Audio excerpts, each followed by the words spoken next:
मातेवा परमणे जेजू ख्रिस्ताची बोरी खबर अवेसोर 1 वोड 18 ते 24. क्रिस्ताचो जल्म असो जालो. ताची आवय मारयेक आनी जुजेक लग्नाचे उतर जाल्ले, पूण ती एकठांय जिवचे आदींच पवित्र आत्म्याचे पोदवेन ती गोरबेस्त आसा म्हूण गमून आयले. तिचो पोती जुजे 2 वोन मनीस आसलो आनी तिचें नांव उबोवंक ताका खुशी नासली. देखून तिका गुप्तीन सोडून दिवंक तो येवचितालो.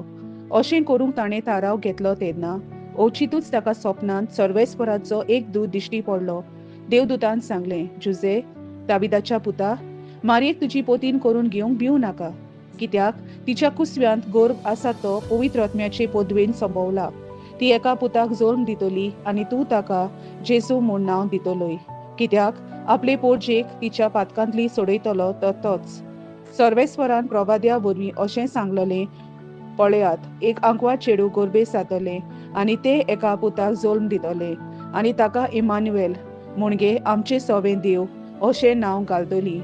हें उतर पालोन येवचे खातीर हें सगळें घडलें. न्हिदेंतलो उठून देवदूताच्या हुकुमा प्रमाणे जुजेन केलें आनी तिका आपली पोतीन करून घेतली. देवाचें उतर हें, देवाचे व्हड उपकार. आमेन.